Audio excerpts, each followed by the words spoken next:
আলুর পর এবারে নজরে সবজি চাষিদের সমস্যা। ফোরের আড় থেকে কৃষকদের বাঁচাতে উদ্যোগী খোদ মুখ্যমন্ত্রী। সরকারি সাহায্যে সরাসরি শহরে এসে সবজি বিক্রি করতে পারবেন তারা। শপিং মল, আবাসনে বিক্রির সব ব্যবস্থা করবে সরকার। এপ্রিল থেকেই শুরু হবে এই প্রক্রিয়া।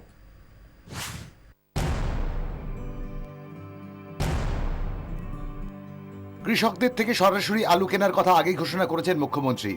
এবার নজরে অন্য সবজি চাষিদের সমস্যাও। ফোড়েদের দাপট থেকে কৃষকদের বাঁচাতে অভিনব উদ্যোগ নিচ্ছে রাজ্য।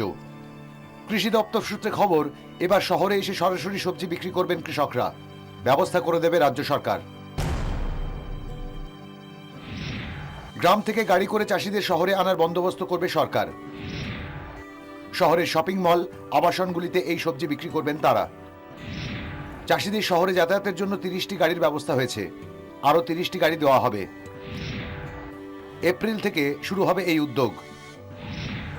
প্রথমে কলকাতায় এই উদ্যোগ নেওয়া হচ্ছে, পরে বিধাননগর, নিউ টাউন ও জেলা শহরগুলিতে কৃষকদের সবজি বিক্রির ব্যবস্থা করা হবে।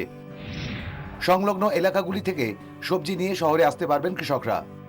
ফোড়েদের দাপট রুখতে প্রথম থেকেই উদ্যোগ নিয়েছে মমতা বন্দ্যোপাধ্যায়ের সরকার। সুফল বাংলা স্টল করে সবজি বিক্রির ব্যবস্থাও করা হয়।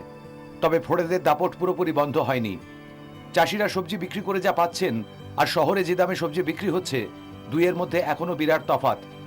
সেই ফারাক মেটাতে চাষিদের হাতে লাভের টাকা পৌঁছে দিতেই এই উদ্যোগ সরকারের। সুতপা সেনের রিপোর্ট, 24 ঘন্টা।